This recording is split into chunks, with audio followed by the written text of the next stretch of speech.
525,600 hey, hi, hellos, and welcome to the Afterparty, baby! It's the Theater Kid episodes. Cha-cha-cha! 525,000 children are dying.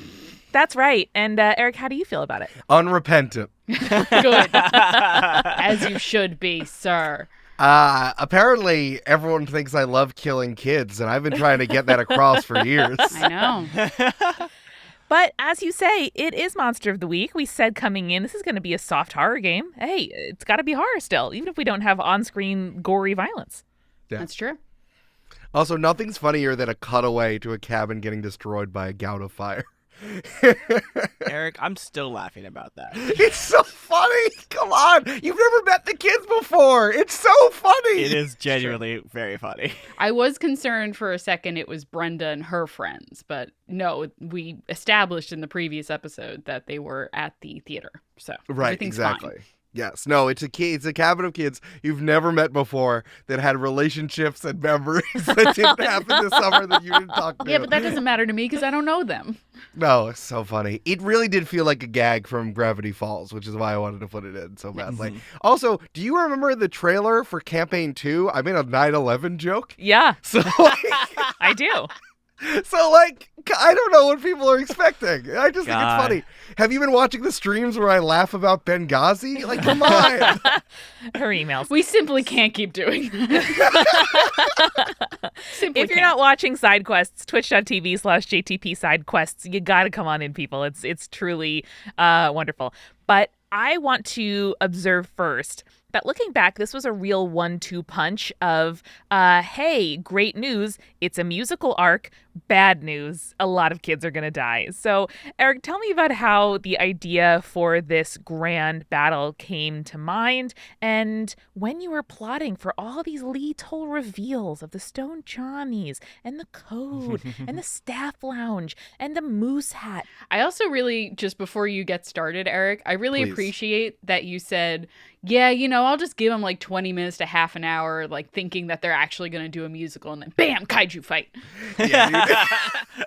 When Brandon, I think once I finished that first act, when Claudius got stomped and I described the kaiju and we were moving to the actual mystery, we started doing the mystery roles. Brandon was like, wow, I bet you didn't think we were going to do musical stuff for 30 minutes. And I was like, yes, I did. I'm not new. I know you guys. I thought it was supposed to be like an inciting incident, like a teaser cold open where it was like, oh yeah, you hear a noise and a person goes outside and just gets stomped and like then titles, Yeah, Brandon, in real play, that takes 30 minutes. Yeah. That's what I get for trying to make actual play podcasts and TV fit together. This is how you do it. It just takes 20 minutes instead. Yeah. Mm-hmm. I would request that when you describe how you all did all this, how you weaved it together, if you could just do it in the metaphor of her emails. If you could just... All right, so if the Clintons are like me, the game Whoa, there was master, just 10 minutes of silence? Huh, weird. Let's bring in a listener question. KT1025 says, Eric, what made you want to include a kaiju fight in the background? It's so insanely cool. we've done different types of mysteries so far. And again, this has been us playing the game, right? Like we had straight up monster mysteries, like the whole thing with the werewolf and the Alicanto. We had ones that were centered around one location, like the woods or the bouncy castle. But there's one called a phenomenon, which I haven't really been able to like flex on a little bit, which kind of encapsulates like everything else. When something is happening instead of like a monster per se, like you're fighting the monster instead of undoing the phenomenon. They do a really, really good job of explaining this in Tome of Mysteries. They talk about it as a time bubble.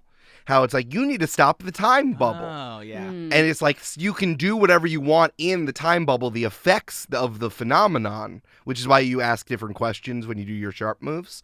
You're asking questions about the phenomenon instead of fight monster, right? It's not like, well, how do I kill this vampire? It's, well, what is causing the time bubble and how do I stop it? Right. So I wanted to do something that was like that, which is you can't fight the monster. You just need to figure out what's happening while this thing is happening. And I thought of kaiju stuff. I've been thinking about, I love it. I think it's interesting. I think having this as one of the last episodes, definitely the last non-finale mystery, which we've been building to. I just thought would be a lot of fun as you're all trying to piece these final things together. I thought it gave you all an opportunity to run around camp while avoiding danger. And we sure did do that, huh? Yeah, for sure. And let's talk about the other element of this battle, which I was so excited about, from Z Roca to 1223. Do you have a source of inspiration for the Times event table? You've done this in both campaigns, but this was way more intense. Also, sub-question, what denoted a 5 versus 7 versus 10-minute timer? Great question. Monster of the Week is really interesting because, again, I always say Monster of the Week is 90% good idea, 10% mechanics. And all I love you do... that song. It's by... A Vampire Weekend, right? Yeah, famous. Yeah. I saw them when I was at NYU. There were 9 people in a dorm room, and the window was open, and Snoop Dogg was there too. It was great. And that's why you don't own a house. Yeah, that's why I don't know the house now. Exactly. Yeah, exactly. Side quests, baby! So it's more about like making mechanics literalize how it feels to be dealing with the thing. It wasn't just a kaiju running around, it was a kaiju battle. So I don't know if you all remember the best movie that came out once COVID began, Godzilla versus King Kong. Yeah, dude, it was so good. It was good. It was very good, and also had podcasts in it, so I liked it even more. I did fall asleep 45 minutes into that movie. Go on. Julia! It's good for different reasons. It's more about collateral damage, and it was really funny coming up with the wanton destruction move to literalize wanton destruction, to literalize causation, things that happen around the destruction that doesn't have anything to do with it. So I thought that was fun. I thought setting a real timer would make everything good, and then I really wanted to bring it down, bring the timer down, because the fight was getting more and more intense. Kind of like an earthquake, you know? Like the closer you are to the thing, the more destruction it is. So I was trying to literalize it. It was real time. So, because I couldn't figure out a way to make it like in-game time, quote unquote. And I know we messed with it a little bit because of editing, but it's not even that different. I think everyone felt, both the players and the people listening, like the progressing, getting more and more tense, even if it wasn't like, if you set a timer to it, it wouldn't be 10 minutes, but it would be like 8. But then again, you're listening to us on 1.5 speed, you monsters. So you wouldn't be figuring it out anyway. So I'm glad that people felt that. Who is the real kaiju? It's big tech, Brandon, the real kaiju. So yeah, I thought that would be really fun. And I really liked when the alarm would go off. Sometimes I knew it, but sometimes I was even engrossed in it. Then it would go ding, ding, ding, ding, and I thought that was really funny. Yeah, you could tell how intense it was because I would yell at the players being like, there's no time for jokes. The time We have to stop role-playing! Stop! Says Julia, having a full conversation with a squirrel. That squirrel gave us valuable information. I love that Eric also just like does not give a fuck. He's just like, let me take a second to think about how I want this scene to go while the timer's still going. That I didn't do. I intentionally paused it, but when I was making jokes in character, the timer was going. Yeah, that was the problem. Brandon, do you approach editing differently when there is a real-time element of our gameplay? Not really. I feel like we play differently when there's a real-time element. Like, I feel like we do it more stream-like where we just perform better without having to retake shit. Yeah, there's no time. Yeah, exactly. But Eric, genuine question, did you feel like because we kept rolling so well and doing good that you had to like step up the game in terms of danger and stuff? And is that part of why you decreased the timer, or was that just already built in?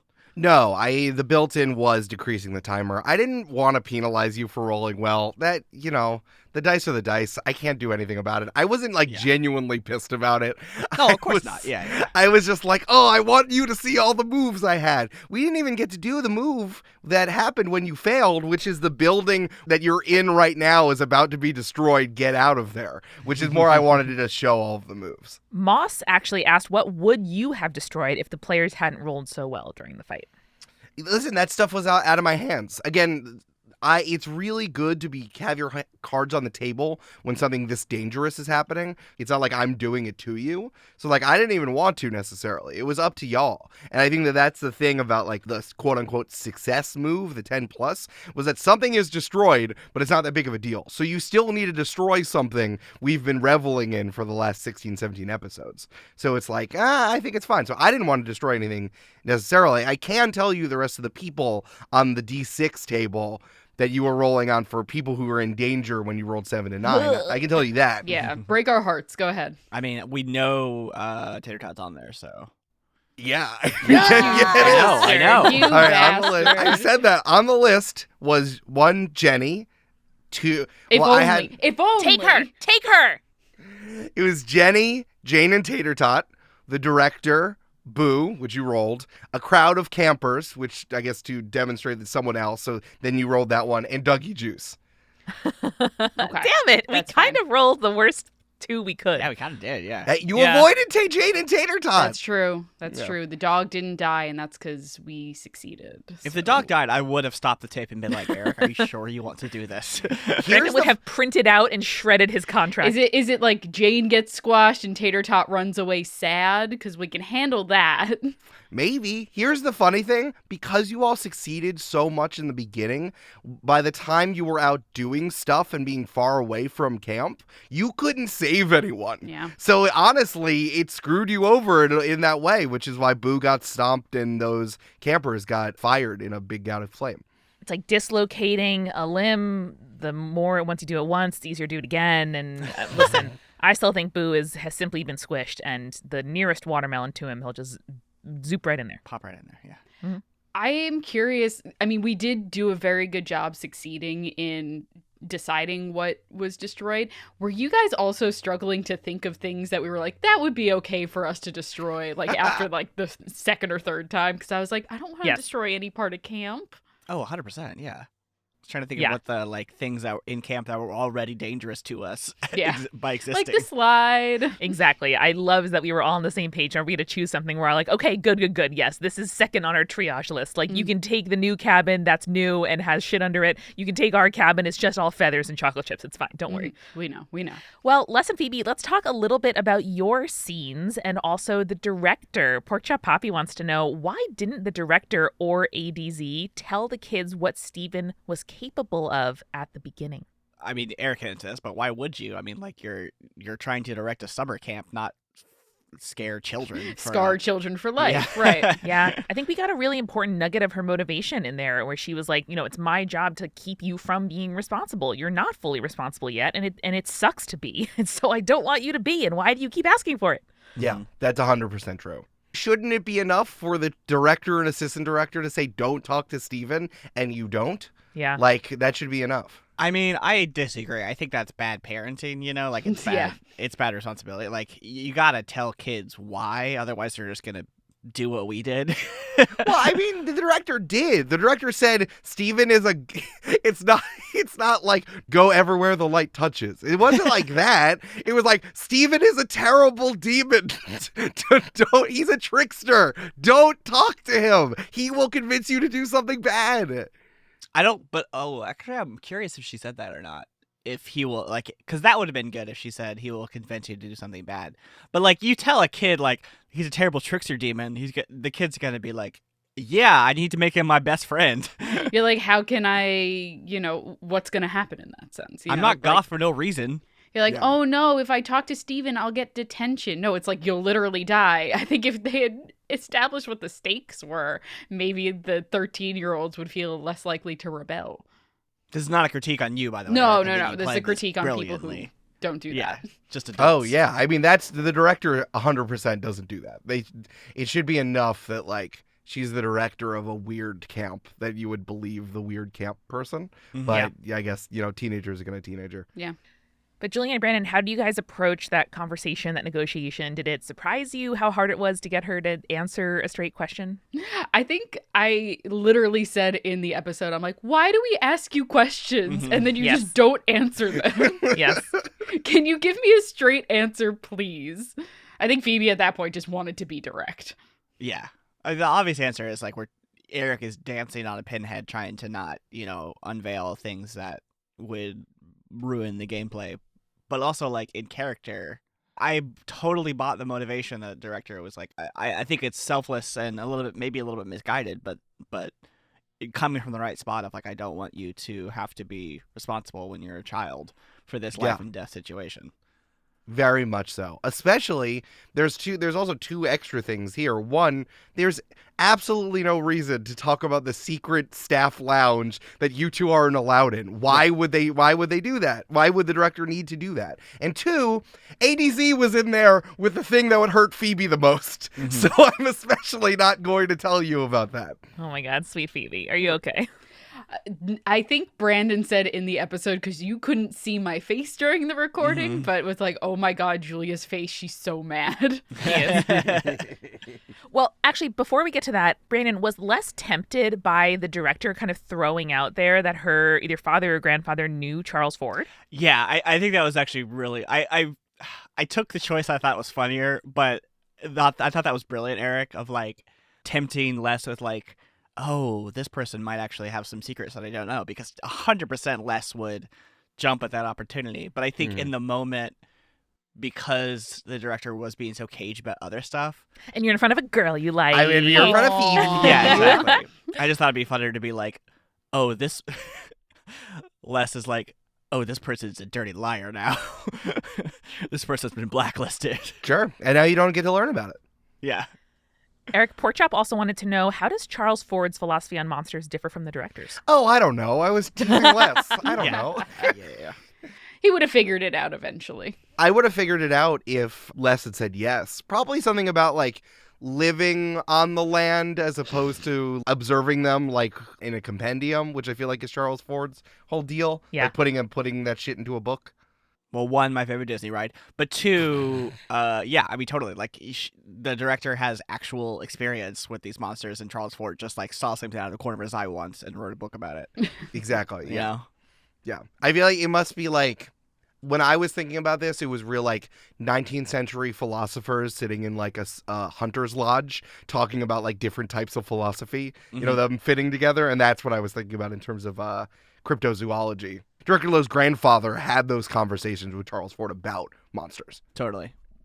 Yeah. And Julia, before we get to Phoebe's grand disillusionment that she'll be talking about in her diary for decades, let's figure out how we got there. So Casey, 3 kobolds in a trench coat, wants to know, how long, Eric, did you have the passcode for the rock wall set out? Did you know you'd use that phrase since the bus ride in the beginning? And players, how silly did we feel listening back? I felt so stupid. Listening back, I was like, I thought I had it the first go around, and I did. Yeah. But I think Eric was waiting for a longer pause, where in my head I went, I would die, for can't die. I would die. But Or I can't didn't die, yeah. like say that out loud, and so it wasn't a long enough pause for you, Eric, and I think I would have gotten it on the first try, but But Julia, did you just guess that as a password because it would be a good guess, or did you connect the symbols to that in your head while you were doing that? well, no, Amanda whispered it on the microphone. I was like, that is it. Must be it. And then I I, said, Amanda got I had it. a light bulb moment. Yeah. Yeah. But did Amanda? Did you connect it to the symbols, or were you just like, that's a good guess? No, I suddenly saw the symbols I'd written down for weeks in my notebook and was like, oh, it's I would die for can't die. Hey, this is another problem of doing a podcast and you don't have the visual component that like there was a bunch of calculus symbols that went across Amanda's face. I was that meme lady with the math. Yeah, exactly. Yeah. Okay, I'm gonna have to make that meme right after this. Yeah. Remind me. But yes, Julia, you're right. It was the pause thing which had to be a part of it. But Eric, when did you first think about that phrase? Was it since that opening scene on the bus? mm. No, it wasn't. I really liked the phrase on the bus. I just came up with it. It just came in my head, and I thought it was fun to do as a way to set the scene in that first scene. And as we said, I didn't know necessarily that there was a staff lounge until Les found something, which I'd said before. But I was like, well, Les can't just get in there. There has to be a thing. There has to be a password. And then I started putting it together. I really did want this to be in the Avery notebook that you got. That was very important to me. Again, as I said, I had to give you something as doing a reward for interacting with Avery. And not to be weird, like literally that's good GMing, right? You reward your characters and your players for doing interesting things. I think that's potentially dangerous and like, going further into the lore. I get it. Yeah, especially with Monster of the Week. You have to give something in return for someone making a risk. So that's when I knew that before you went into Avery. I knew that Avery would have this old notebook with that stuff in there, especially in the notebook, as I had talked about, like the stuff about monster hunting being like riflemanship in old camps, the physical you know? fitness exam or whatever. Yeah. So that was something that I was really thinking about. So I knew it since as I was prepping for Carrie Ann's interaction with Avery, but not before. But it did, giving yourself presence. Give yourself presence as GMs. Just lay things out there and see what happens, Or like make risks or try to do work ahead of time. And then you're like, oh, that actually works well. And then you can connect the dots. So I didn't know from the jump, but I did have it in my head from the jump, which is almost the same. Now, Brandon, did you know from when you were 7 or 8 and wrote the Camp Die short story that one day a thing called podcasts would be invented and this would be a major plot in Camp-Paign 2.5? I did because I am clairvoyant. Good. So I did have a vision about this. Yeah, Arnold Palmer is a self-insert.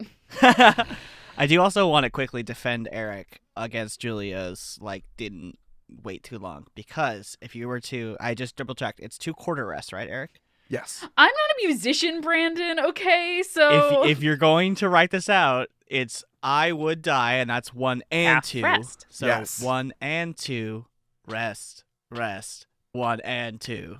Yes, well, because it's call and response. That was the key from the beginning. It was 1/2 of the bus. I would die to the other half of the bus. So yes, Brandon is 100% correct. And of course, a verbal password would need that. It's like caps lock on a written password, right? So yes, Brandon's 100% correct. This is the Spirits theme song Aladdin thing all over again, and I won't have it. I just won't. You mean the Aladdin theme song? Shut up, Brandon. Yes. Let's move One hop ahead of the Bigfoot. I can't unhear it. Okay. Porkchop also wants to know, who created the lounge? What kind of magic is used to protect it? Who can say? Who can say? Sounds Tater sounds tot? cool. I don't know. Yeah, it was Tater Tot all along. Tater Tot loves to dig. Yeah. All right. And while you guys were having a great time figuring out passwords, I was being traumatized in the woods with Jenny. Steven? That sounds like a Bruce Springsteen lyric. I was being traumatized in the wood with Jenny. In New Jersey's never felt this good as I want to get out of my hometown. Eric, that's great. Incredible. Thanks. So, we got obviously a lot of Eric what the fucks. Katie May Amber says Eric what the fuck. Steven has a face. Hate that. But I had to include that.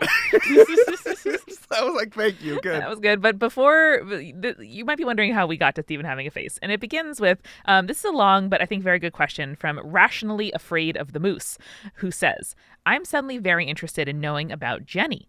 More specifically, what on Charles's green earth made her think about bargaining with Steven? What did he promise her that was more worthwhile than Conway and her fellow CITs? Is this a question you can even answer, or are we locked out of this information, which is a great image, because the best friends weren't interested in following Jenny's portion of the Camp Die story? It really makes me think about the complexity of even this tiny little camp, which despite its size, we still don't see everything happening unless it crosses the best friends' paths. Yeah. Well said. I think Jenny just wanted 2 more weeks of summer with their new partner, right? Like, they're new to dating. They want to spend more time with Conway. And so 2 more weeks of summer. Yeah, I think that's definitely part of it, especially the way that you all dealt with the Kelpie situation all the way back in the Alicanto mystery. Perfectly? Yeah, well, dramatically and interestingly, Yeah. I think is the way. So Conway revealed a secret, but that only engendered the relationship between Conway and Jenny even harder, that, they kept a secret even when it got blown up. It was fine, Yeah. This is also a competitive role, right? Not everybody's going to get full-time counselor positions, I assume. And probably Jenny wanted to have a moment, to be the hero. Yeah, could I also assume that, it's a bit of an ultimatum of, at least in Jenny's mind, maybe, I don't know if it was said explicitly by Steven, but, Jenny was like, okay, well, I want to be the hero of this camp, and it's either the kaijus destroy the camp or I get 2 weeks of summer. What's the downside? So let's do the deal. Mm. Yeah. Like a real, appeasing the dictator. Yes, it would Jenny. Yeah, that's exactly what happened. Jenny was like, I'm just gonna, in exchange, the Bonezilla is gonna stop doing the Bonezilla stuff, and because Steven wants something, Steven's acting out, so I'm gonna deal with it. Here's the other thing that I've been seeding. Jenny thinks Watermelon's you three. eating?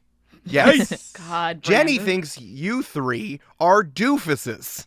Yeah. From the way that you've all interacted, remember all the way that you've been interacting with Jenny, it's really been like, you know that episode of Community when all the other kids in the college are like, yeah, the study group's very into themselves. Yeah, they It's suck. like, yeah, they're very into themselves. And Jenny's like, these three just fucking walk around. Carrie Ann is the teacher's pet of the director. You're welcome. Phoebe is doing some weird shit at all times. What a weirdo. And Les is just like 6'5" standing around, and Dougie's not doing anything. Like, we have bad Les with Dougie, who's always sleeping. Bad less.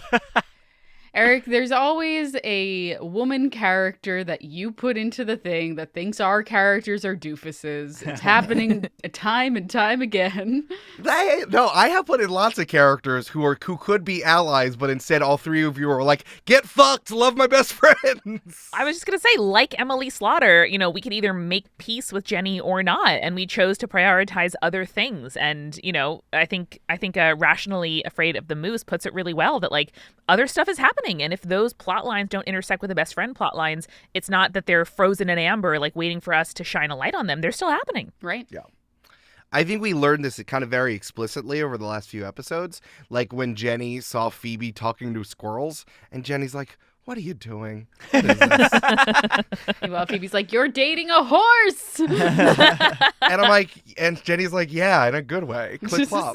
and the way that Jenny's like, Carrie Ann, what are you doing? You don't know what you're doing either. I need to save camp. I have to figure it out. But there were plenty of opportunities to figure out who was going to be the one who betrayed camp on behalf of Steven. To me, it felt like it was Jenny from the way that, the interactions between the two groups of CITs plus the director being an absolute mess. Jenny was like, I guess I got to save camp. Yeah. Just a quick roll call. Who thought their character was going to be the one to betray camp? Because I'm raising my hand. I'm raising my hand. That's why Carrie Ann didn't want to be leader of the fairies, because she thought that any kind of power that she might amass would be used by Steven against camp. Mm-hmm. That's smart. That makes sense. I did not. I'm perfect and tall. Yeah, that makes sense. Eric, I do want to posit also that it's not that your female characters think that we're doofuses. It's that your female characters are doofuses and we're normal. Interesting. I So- wonder how that works in terms of relating to others. Because they think we're doofuses, but the reality is that they're just like haughty know-it-alls who think they can do everything better. So therefore, we're normal and they're doofuses, Our characters do cause wanton destruction wherever we go. I mean, that shut up. is. And I also don't want to say it's not just female characters. There are plenty of people No, who I could know. be allies that you all decide to rebuff because they do one thing that's weird, so you dunk on them instead. I just think that there are some really cool parallels between Emily Slaughter and Jenny. That's all I Yeah. wanted to Oh, establish. this is a prequel, Julia. Oh, that makes sense. Oh. Jenny became Emily Slaughter. This is Mm. 10 to 40 years before the introduction of diaphragm. It's either a prequel or a sequel. We'll never know. Yeah. Just to put a fine point on it, so Katie asked, what did Jenny think the deal she was getting was? She seemed really surprised that her juices were slurped. Yeah. I don't know exactly, because again, we didn't see it on screen, but I think Julia probably got the closest, which is like, stop with the Bonezilla, 2 more weeks of summer, and then Steven probably said something innocuous that turned into Jenny getting their body slurped. I think it's a metaphor for the persuasive diet industry invading young women's self-perception of themselves. So Yeah. Steven really represents, fast fad diets. Brandon has a lot of feelings about this right now because we just found out that the Goop got a podcasting deal. And We now did, we he's did. feeling feisty. This is contemporaneous podcasting, baby. Oh, I also want to say, this only happened because the whistle was gone. Right. This would have been a Mm, different mhm. thing if the whistle wasn't slurped up. Well, I am, thirsty for another watermelon margarita. So let me just run into the kitchen for another round, and I'll be right back.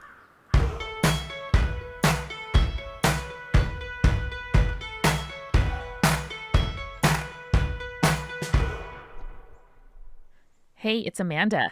I am recording this ahead of time as many of us in the U.S. travel to see family or cook big meals this week. And I gotta say that there is just something special about cranberry sauce that I happen to love. I do a cranberry, lime, and mezcal cranberry sauce, which is a different flavor profile to the cranberry orange that you normally see. It's very tart, it's so delicious, and it is good on pretty much everything. So I recommend remixing a classic this year. Welcome to the mid-roll. You can put a pickled jalapeno on top. It's so good. We have new merch out here for you. We have, of course, stickers of Grumfungo.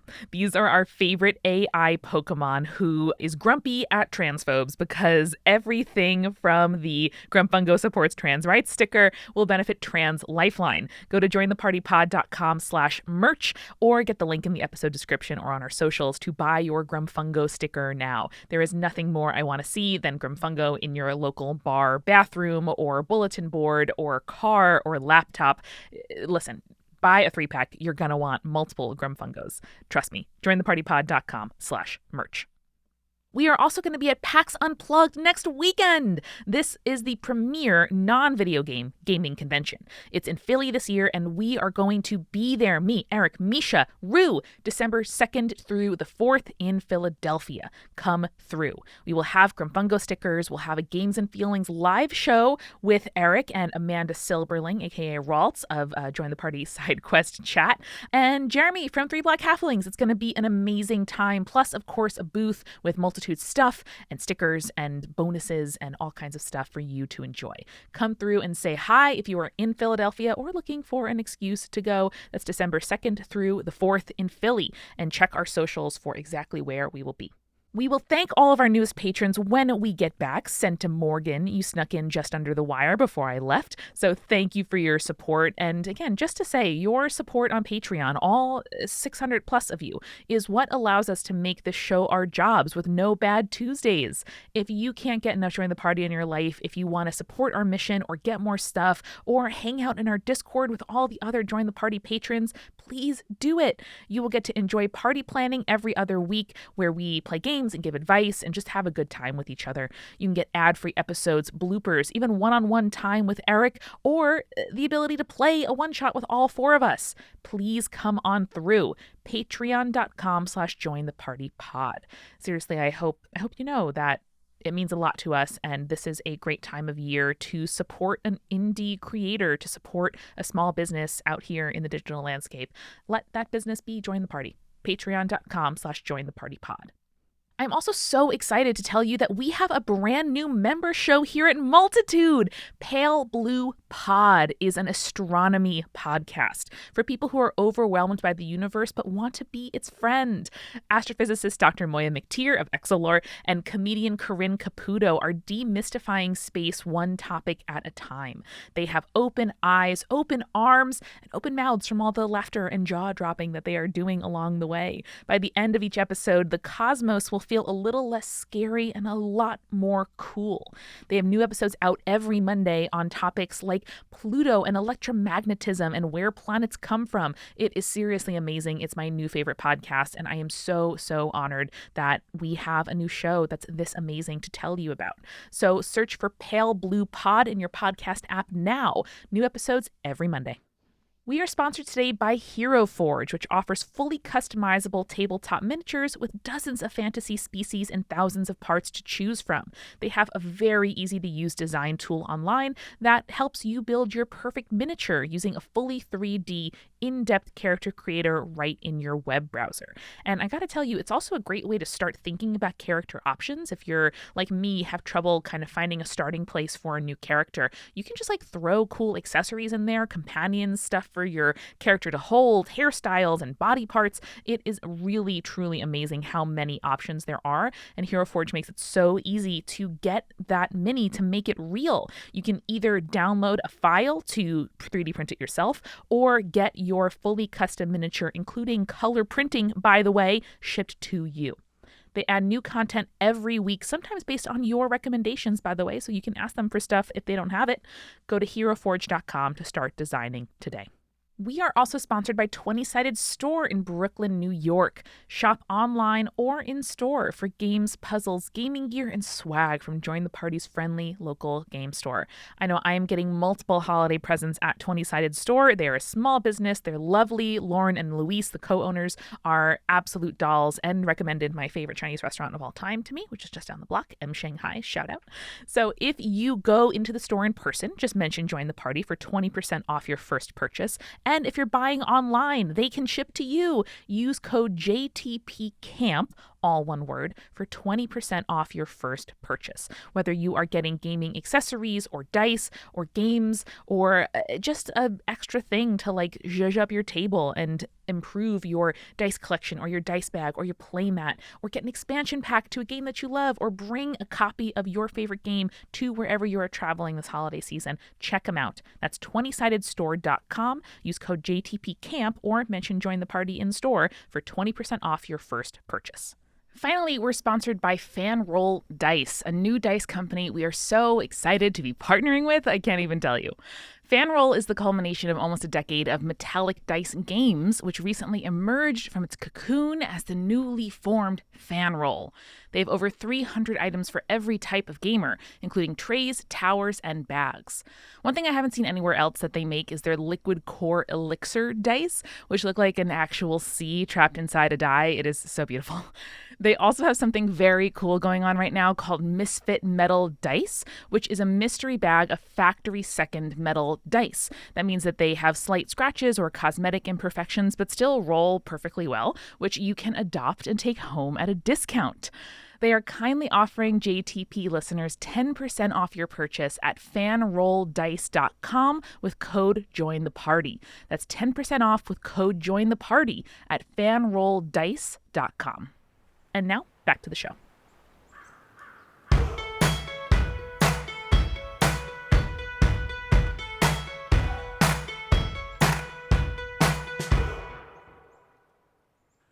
Amanda, I think you made these drinks a little strong. Well, Brandon, you insisted on drinking 3 tiki drinks to, quote, give the margarita some friends.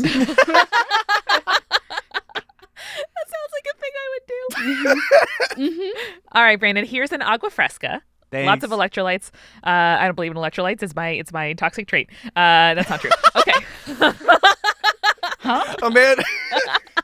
And then Amanda drank more watermelon margaritas because it, quote, looked lonely in the picture. Exactly. You can't leave just a little bit of guy in there. Okay. We have some excellent what ifs here from the listeners, which isn't exactly spoily corner, but I do think is a good, thinking about the future, thinking about what if corner. Join the Party presents What If. What if Camp Zombies? Ooh. I don't like the weird animation style that's part of this. We should have paid our animators more. Mm-hmm. Okay, so here's a question from Kate.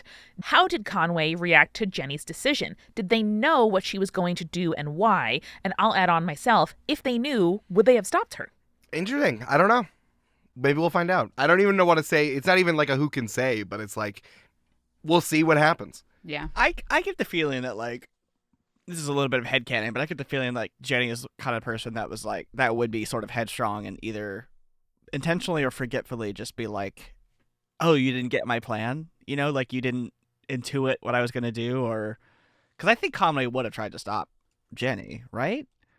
Yeah, in my head, the way that I did it, especially from Carrie Ann's reaction, Carrie Ann getting thrown off by Jenny and Conway, like Jenny was like, I have a plan to stop Steven, but you have to trust me. And then Right, Kanye exactly. went, Yeah. and then Kanye went, so it's like, Clip, clop, clip, clop. clip, clop, clip, clop. So I think that it was probably like that. Yeah, that makes sense. And like, Conway, I'm sure, has full trust in what Jenny says because they're dating.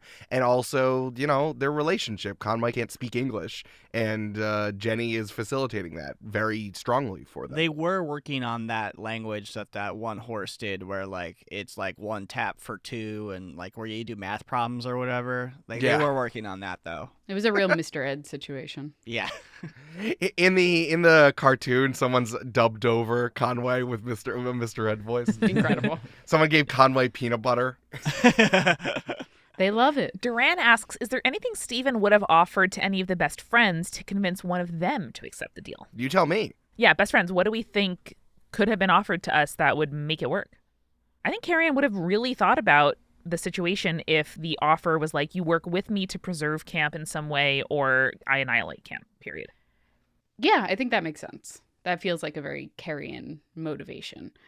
I think for Phoebe, what I thought from the beginning, and that's why I raised my hand when I was like, roll call, they were going to be the betrayer. I like had kind of convinced myself that Chuck might have been an extension of Steven in some way.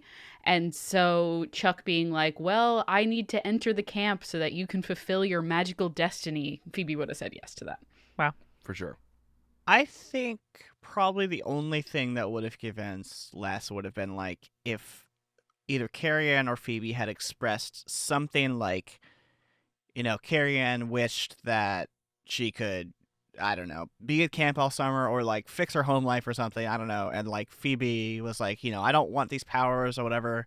And then Steven offered that to Les so that he could give it to his friends.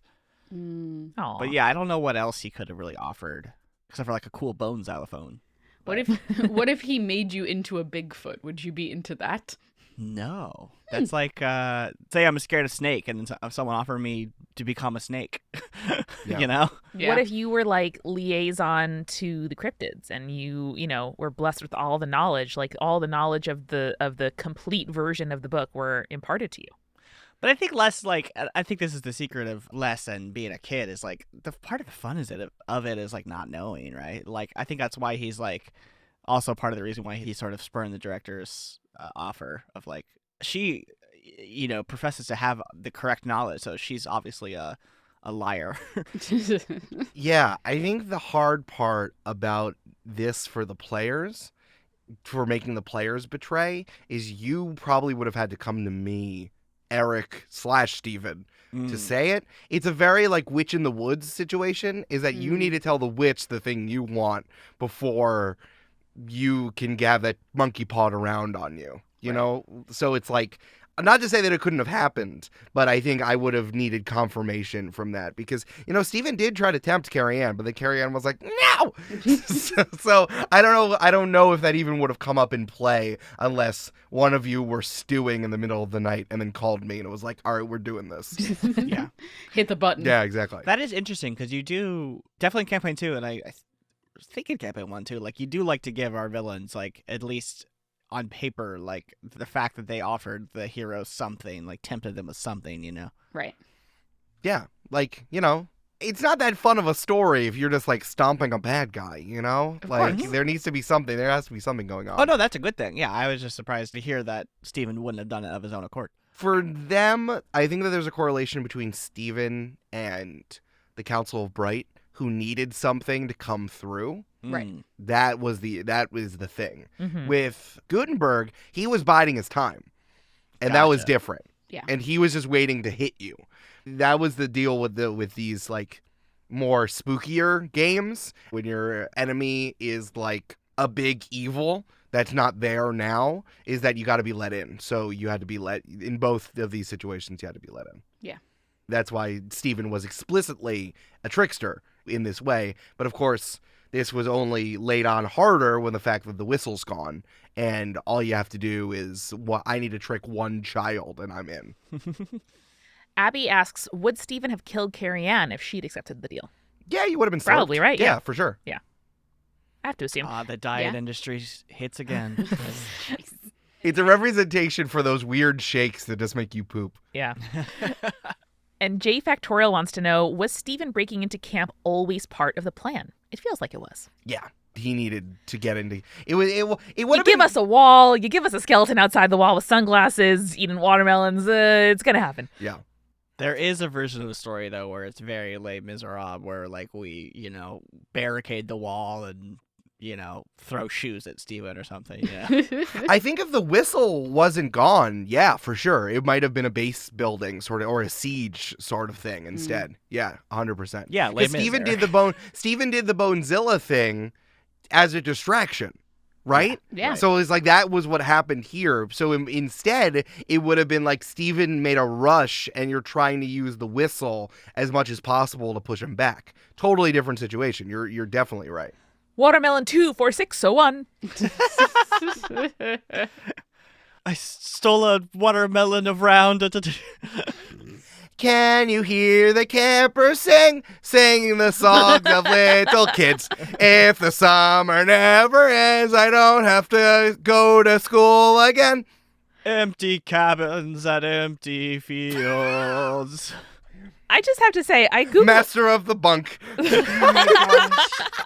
That was what Dougie Juice was doing when we were working. Let me let us sleep for now. Yeah, for sure. I don't know Les Mis well enough to participate in this. I'm so sorry. Julia, me neither. So I Googled Les Mis bread number, and Google didn't tell me what it was. I had to go to like fifth results. It was terrible. Green, the color of our shirts. Gold. It's a sticker. I got it, Art. All right, let's move into some questions about the game, about our characters, about the pod. I didn't know I knew that much Les Mis. Good job, honey. I'm very surprised. All right, Paul asked the question on everybody's minds. Destruction of camp aside, would either Bonezilla or Stone Johnny eventually win the fight if left alone for long enough? Bonus question, how would Kaiju Monty from End of Campaign 2 fare in this fight? Oh. Three-way kaiju battle. Yeah, that would have been wild. Yeah, throw Zayol in there. Why not? I think it would have been Stone Johnny and Monty defeating the Bonezilla together for sure. Because as we know, Monty was corrupted, and that's the only reason we had to fight him. Exactly. Yeah, and I think mountain lobsters are basically as old as dinosaurs, so Bonezilla can't pull that on this. Yeah. That's true. Are you thinking because of power differential or like strength of will or everything? There was an opportunity, I think, if you wanted to make like a big distraction to help Stone Johnny against the Bonezilla. Mm-hmm. But you didn't end up doing it because it would have been it would have been really hard and very scary and dangerous. And none of us have good tough.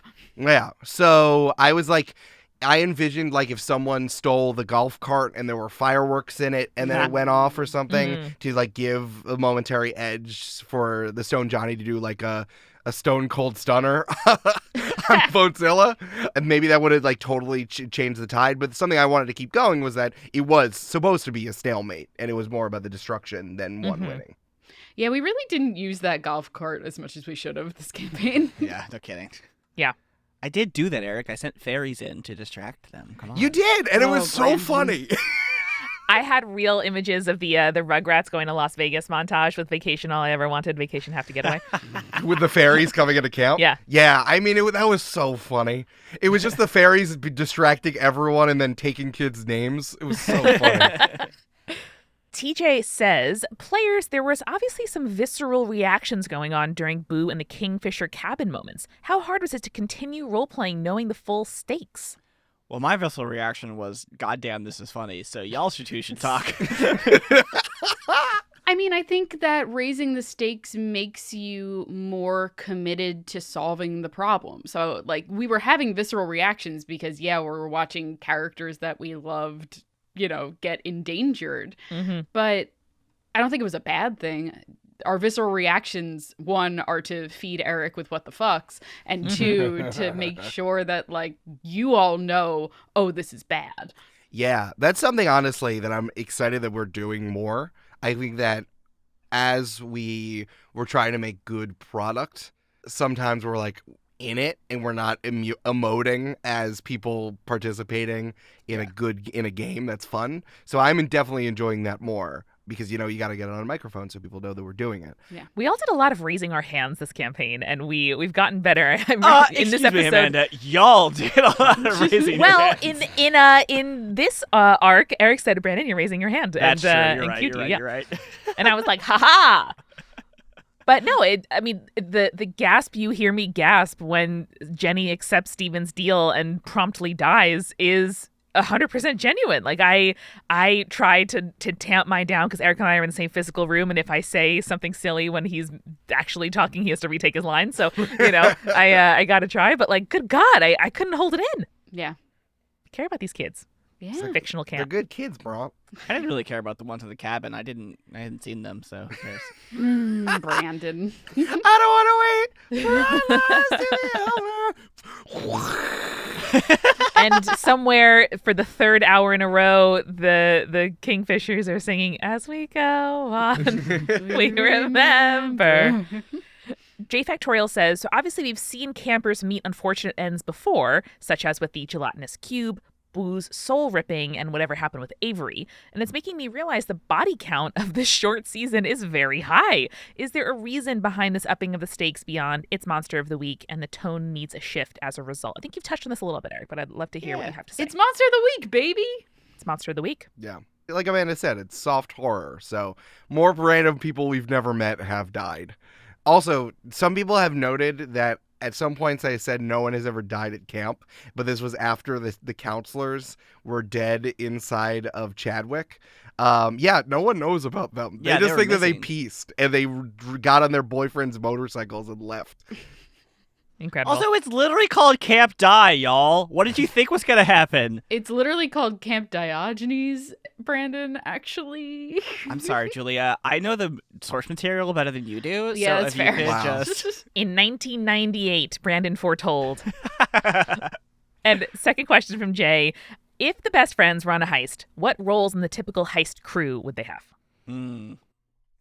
These questions are so fun, and I always forget what the fuck the roles are in a heist crew. So I think that Les would be the safecracker. I think you need 100%. you need strength, but also a certain, panache, and that's often the most like mysterious, I think, role of somebody who you really want to get to know, and like I think that's really Les.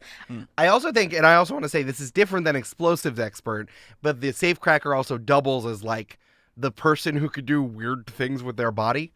Yes, Like in Ocean's 11, it was the contortionist who got in the bell cart. Yeah, the bell cart. So I think that if Les needed to, all right, there's a 15-foot moat and someone needs to clear it. And Les is like, I got it. And then does that and starts working on the safe. Sure.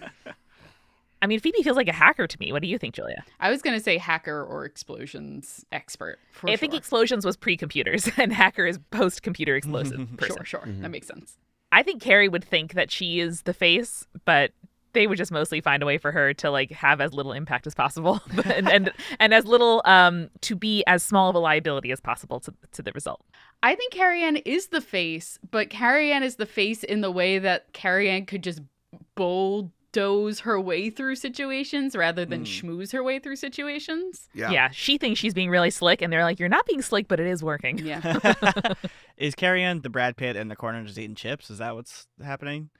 Yes, I was going to say Carrie Ann's either George Clooney, who organizes but doesn't really do that much, or Brad Pitt, who's more of a hindrance than anything, but he has to be involved. No. Carrie Ann is Matt Damon and has to like really fancies herself sophisticated, but has to kind of learn her lessons and then show up in a small way in the third movie. I'm sorry. Was Matt Damon the face in a movie with Brad Pitt and George Clooney? That was the joke, is he was like, he very clearly not up to snuff, but he really wanted to be. He was also an extremely like nerdy and eager student, so there's some parallels there. I was going to say Carrie Ann is specifically Matt Damon, but in Ocean's 13 with the nose. Exactly, Julia. The Exactly. nose plays, Exactly. Julia. The nose plays. The nose plays. What can I tell you? All right. Tattooed and Tall says, Eric, are you able to actually physically feel all the people cursing your name when these episodes come Yeah, out? keep doing it, man. Please. I need it. It's in this smoothie that's also going to get me slim for the summer. It's mostly just going to make you poop. I'm going to poop out all my water weight. Goddamn diet industry. Get out of here. Diet industry. Okay, see you later. Hey, you can lose 10 pounds in 2 weeks. Shut up. Get out. That's a really good voice for me to recast all those spam texts I get. I like that. Oh, hey, what's up? Allie says, did you have separate recording sessions for these episodes, or did you just break it up for podcast purposes? Yes, we record all of the mysteries all the way through. That's how Monster of the Week works. It feels like you gotta like solve the mystery and play it out. So we've been dividing these into separate episodes. It's been interesting. I mean, I do like recording games and playing games for like 3 hours at a time. So it's been fun. I'm not sure what we're going to do when we record Campaign 3, but like we could keep doing it. It's just something that I'm going to have to keep in my head that like, I treating it like it's one session or 2 separate sessions and making sure everything has highs and lows. Because, for some of these episodes, I've been worried that like episode 1 is the setup and episode 2 is the payoff. But that's kind of just how Monster of the Week games go. Mm-hmm. So I just want to make sure that I do it if we end up like recording chunks at a time. I also haven't gotten as like exhausted as I thought I would on like a 2 to 3 hour session. Yeah, which that's I true. normally do when playing like Yeah. regular old in-person D&D, you know. Definitely. I think there's fewer mechanics and a less kind of optimization that we have to do, but also just the structure of the game really works. Like we're not sort of having to like dip in and out of the story, and this is like episodes 6 and 7 of like a 10 episode arc. I don't know, it's felt really natural, and I have really enjoyed the cliffhanger moments that in some cases Eric kind of identifies in the session, and in some cases Brandon chooses in the edit. It's been really fun to see, and I don't know, it feels like people have things to talk about even if we get more questions at the end of a mystery than we do midway through. That's true. McKay asks, we've never had a romance between player characters before on Join the Party. So how'd you guys talk about developing and playing the crush between Phoebe and Les? I don't know. We've never seen them kiss, so I don't know. Yeah, there's no romance. What are you talking about? There's still plausible deniability. All right, I'm going to legit answer this question while everyone else go. So I think the origins of this was when we announced the campaign during a live stream, I think. Brandon said something to the effect of, well, Eric, if you're not going to allow us to romance NPCs, we'll just have to romance ourselves. No, I said, if you're not going to give me any romances, Right. because he never has. Right. And then I did, and the entire camp think Les is hot. There you go. But the origin of that was because I was trying to flirt with Shadow Gal Wendy. Yes. Yeah. In Campaign 2. You rolled so badly, Milo. Yeah, You exactly. gave yourself disadvantage by being like, I'm double fisting Grasshopper. Yes. Yeah, that's right. Yeah. It might have been Cosmos, but whatever. No, Grasshoppers is funny. And then Brandon's like, "Why would you do this to me?" I'm like, "You walked up to the most anxious person in the room, and you are 3 drinks in." I think Eric just doesn't want to flirt with me, so I was like, you know who would flirt with me? Julia. No, I'm And just I was kidding. like, I yeah, didn't I do that. That's true. I guess my characters have had irresistible NPCs in campaigns 1 and 2. Mm-hmm. That's true. But I gave you a deep friendship with Lucas. If you I didn't want to know. kiss Lucas, I'm I don't know what to just- tell you. I'm just teasing you. Actually, some of my favorite stuff in media is like deep platonic male friendships anyway, so. yeah. And in terms of like how we had the discussion, Brandon was very upfront, was like, I want to maybe progress the friendship and like the kind of weird tension between Phoebe and Les a bit more. Are you cool with that? I want to make sure, which is great communication at any table before you start doing stuff like that. So good job, Brandon. And also like a recommendation for people who might be doing player character romances at their own tables. I think we also, it might have been Amanda, it doesn't really matter who it was, but we decided as a group, like, we stopped the line at any sort of like actual kissing. Yeah. So- Which I don't even remember I don't remember that conversation, but I also just thought it was very funny for us to be like, we're only going to hold hands. 100%. It is funnier, but yeah. You want to make sure not just the 2 people are comfortable, but also like the whole Right. group is comfortable. I remember that being part of our discussion, our sort of like pre-episode 0 discussions about Monster of the Week of like, what's the tone? How do we depict it? What level of like violence do we want to depict? Like we were thinking about, achieving the right tone. And one of the aspects we touched on is, these are teenagers. We didn't talk about how often we're going to discuss periods, but like, I'm glad that happened. But we did. I think that was when we said like, yeah. And like, if they flirt with each other, we'll kind of enact only up to a certain line. Right. Yeah. Speaking of discussions of kissing, Ryan Morrell says, are you sad the end is so near on the Camp-Paign? Would you ever consider doing the style again?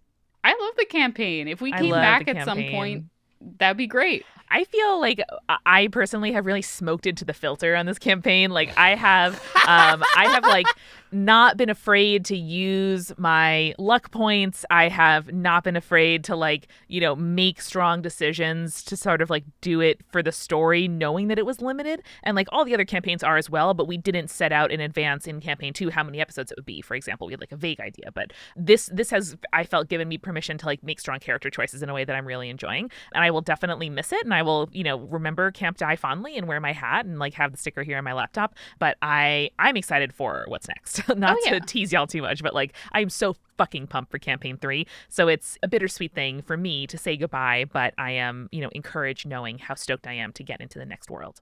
I think it's a major mark of the quality and the fun that we've had with season 2 and this one, of like at the end of both of them we were like, oh yeah, we go back into this place. And whether or not that's true, 6 weeks, a year later, actually, but like the desire to not want to leave the setting is like something that's pretty unique and rare, I think, in D&D. So it's very good. And I would say I would go back to the camp, but I think it might be one of those things like when you graduate 8th grade, you're like, I don't want to leave this group of people, and then you get to college and you're like, I would never go back to 8th grade. College is fucking awesome. Yeah, no, I agree. I mean, I like the places. It's a conversation, I think, about like how we would fit it in. It's like I don't want to do necessarily like a whole long thing in Lake Town City again, but we could. I mean, if we wanted to, if we ended up playing like maybe a short game of Masks or something set in Lake Town City, I feel like we'd have to do something else. It'd have to be something, like we'd have to have a good reason and a good like hook to get back into it. Sure. Yeah. I don't know if you three would be playing the same characters again, especially because Amanda's character no longer exists in Lake Town City. It was ambiguous, Eric. People can choose their ending. That's my headcanon. It's my headcanon. Why don't you tell us what's coming up? Right. So remember, we only have 3 more episodes left of Monster of the Week. We have the finale 1, the finale 2, and the finale 3 happening on November 29th, December 6th, and December 13th. And then we have our final after party coming out on December 20th. Make sure to get all of your questions in on like December 13th, 14th, and 15th because we're going to be recording it then. It's a holiday gift to us. Give us those questions. It's good questions because we're going to be done and we can finally answer all of like the overarching Camp-Paign questions. And then we're going to talk about what we're going to do afterwards during that episode as well. We're going to take off the last Tuesday and put something in there. And then we're going to come back horde in 2023. There'll be something still in your feed, right? Yes. We'll do a bonus drop of a very tasty party planning episode here in the feed for you the last Tuesday of the year, and then we're getting right into more and more in January. There's no bad Tuesdays, guys. Not one ever. Never. Yeah. Well, there might be bad Tuesdays, but not when you're considering this media franchise. There are none of those. We won't be providing the bad Tuesday for you. If what makes a Tuesday bad is no join the party, there will never be a bad Tuesday. Sure. It might not be your day, your week, your month, or even your year, but we'll be there for you on Tuesday. Empty RSS feeds on empty iPhones. Oh my God. No, I made that, Brandon, good reference. I was making a Friends reference, but I'm with know. you. It's good. Not a callback, Eric. Oh, there it is. That's what it is. I used all of my stuff. But to tie I dreamed a dream of pods gone by. There it is. Say I used all my stuff and then launch into I'm another amazed. one. I thought of a new one, Julia. Where did you even see Les Mis? I've seen Les Mis a bunch of times. Oh, wow. In the movie. That's a lot. Yeah. Man. All right, well, to tide us all over, I know Eric has been sustained with his what the fucks, but we need a little bit of who can say to get us through the next few days. So here we go to close out in Spoily Corner. From Morgan. Oh, wait, we didn't touch on this. Julia, how betrayed were you by me? Fucking terrible. Oh my God, that's right. I never We'll circled talk back. about I'm it so in sorry. the next episode a little more, Okay. but bad. Yeah, is Phoebe okay? Did you really not know? Did you not have a hint of No. what the... Oh, I thought you sort of had figured it out. No. Oh. It Not was at only in all. listening back, hearing that Charles was not present for Phoebe to like perceive that I was thinking, oh shit, that's so sinister. But I had no idea. I was shocked. Yeah, again, I thought that Charles might have been related to Stephen in some way, so I was concerned. Mm-hmm. Phoebe, concerned. Yeah. And extremely angry. That one part when you were asking me where the staff lounge was and the director was like, I'm not going to tell you, was me like, oh, she's going to find out. Fuck. So that was a really important for me that like you had to just figure it out on your own. Yeah. All right, let's get into our spoily corners. So Ricky says, are Les and Phoebe going to kiss? Who Who can say? It is so much more funny. It's so much funnier to me talking about making out Yeah, absolutely. than Remember actually saying happening. you're kissing is a power move. Yeah. It is. It's in the notebook, baby. It's in the notebook. Duran says, will the puzzle clerk make a return? He was hilarious and the bouncy castle has been my favorite mystery. Who can say? Who can say? He will make a cameo for like 30 seconds in season 3, though, in Camp-Paign 3. Interesting, So interesting. watch out for that. Jesus Christ. He's going to show up in the in a mid-credit scene. Good. The puzzle cleric will return. Morgan says, is ADZ and his magic item buffet controlling any of the other NPCs we've seen? Is he Mavis Beacon? Who can say? Who can No. say? I Does he can't keep say. typing? I will say Mavis Beacon was glamored by the fairies. Gotcha. So Mavis Beacon was a real person whose mind was wiped by Greenbrook, unfortunately. But I can't say about anybody else. When her mind was wiped, did she forget how to teach typing, or was that something that she learned after Muscle the mind memory. wiped? No, That's the whole thing. It's a core. It's like when you have when a character has amnesia, but it's like I'm so good at this one thing. Yeah. And it's teaching typing. Yeah, I don't know my name, but I can play the violin. I put students' fingers on the home bar. Yeah, my pinkies are on the A and the L, and okay. And finally, from Dominique, will Carrie Ann be blamed by the director for Boo's soul detaching from his body? Who can say? Oh, guys. Nothing's funnier to me than Phoebe doing it and then Carrie Ann getting blamed. Now, here's Sorry, my bud. question. As a parent, if you got your kid replaced with a watermelon of your kid, you don't have to feed them anymore. They don't need exercise. They don't have to go to the doctor. Pretty sweet deal. That feels like Les is saying that to the director. Would Boo's biological father, the puzzle clerk, have something to say about that? Maybe. Who can can I say? mean, he's an absent father, so who can say? That's true. He's traveling the world getting artifacts. Being a colonizer. Being a colonizer. Hey, just like Indiana Jones, Julia. Yeah. Chew on that. I'm fine. I understand the problems with the Indiana Jones franchise. I don't just stew on it. I just think Harrison Ford's hot. What do you want from me? No, that's fair. That's true. That's true. Yeah. All right, folks, we will see you next week with the first of our 3-part finale. And until then, Bye, guys. Later.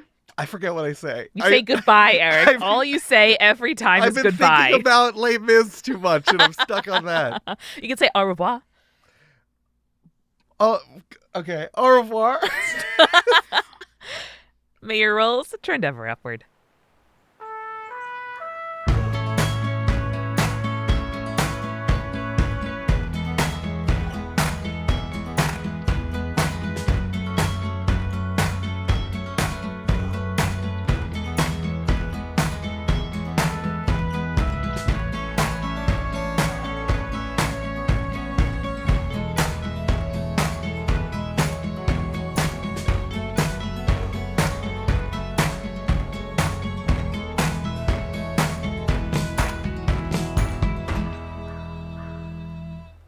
I have a ton Wait, more. I said slurped again. Can I say something else? No, No. you have to No. keep slurped in. Oh, no. I'll just edit it so you say slurped every time. That's fine. There will be a slurped cut. No, the slurp Oh, cut. not the no. slurped cut.